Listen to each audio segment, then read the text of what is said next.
So, good day everyone. So, ito yung topic natin para sa ating CSPTC4, which is IoT Platform and Technologies. So, yung IoT or yung Internet of Things is a collection siya ng mga iba't ibang components. So, na nag-enable sa mga developers na mag-distribute ng apps, remotely mag-collect ng data or sa kahit iba't ibang lugar, secure communication, and mag-manage yung mga sensor. So, mini-maintain niya din yung connectivity ng device and para yung mga developers is makaka-create ng mga bagong mobile software apps.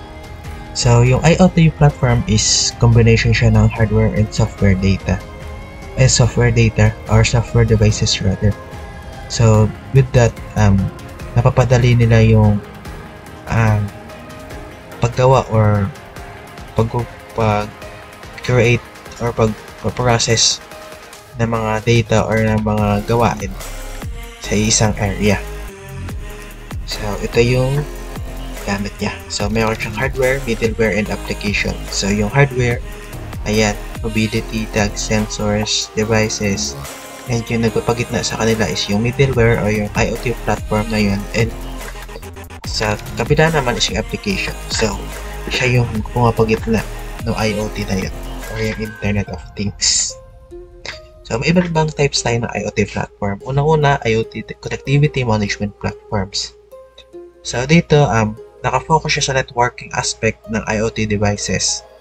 So, binibigyan niya ng access yung mga users sa data routing, connectivity sa hardware, and software na kinakailangan para yung mga devices nila ay mag-online.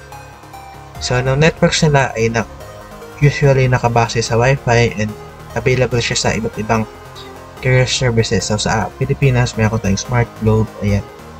Ito naman network carrier. So, next is meron tayong IoT Device Management Platform. So, ito naman, ginagamit siya sa pag-manage ng mga IoT devices na sa sa routine duties naman ng mga IoT devices na to. So, ini-inform ka ng mga management platforms sa condition ng equipment mo and minimake sure na everything is safe and magkakakonekta. So, syempre ng platform na to is nagpapatch siya ng security, nagre-report siya ng metrics or ng statistics and ina-upgrade niya ng firmware para if in case na may changes sa devices mo, mag-alert siya. So, kahit sobrang dami ng devices na meron to or hardware, itong device management platform is kaya itong i-handle lahat and i-assist kanya sa mga daily activities in relation sa mga gagawin mo. Third is yung IoT Cloud Platforms. So, dito, syempre binanggit cloud platforms, ang focus naman nito is remote access. So, binibigyan ng clients ng access sa infrastructure na makagawa or mag-build or magkakaroon ng changes doon sa IoT solutions niya. So, itong cloud platforms is nagsaserve siya as a hub or yung parang area kung saan yung nagaganap yung mga data and back-end operations ng organization mo. So, syempre, since cloud platform siya, scalability yung yung pinaka-significant advantage niya and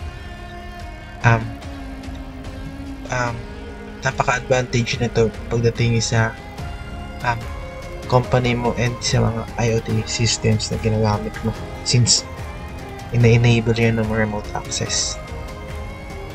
Pang-apat is yung IoT Advanced Analytics Platform.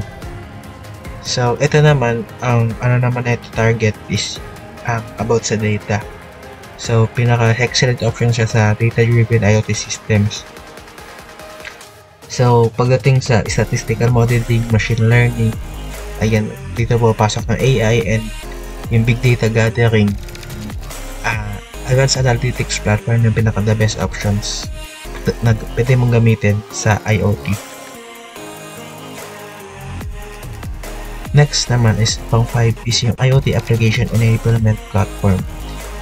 So, ito naman, since galing sa word niya, nagpa-provide ito ng mga necessary tools sa users niya para i-launch yung mga IoT system na dapat pwede siyang magamit ng kung sino man. So, binibigyan niya ng as a platform ng equipment, software development, and deployment services.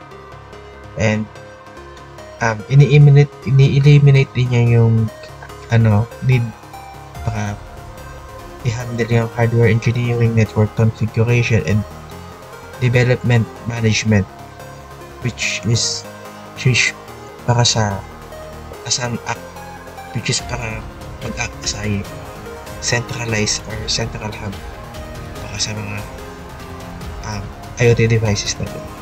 So ang goal niya is as an all-in-one platform.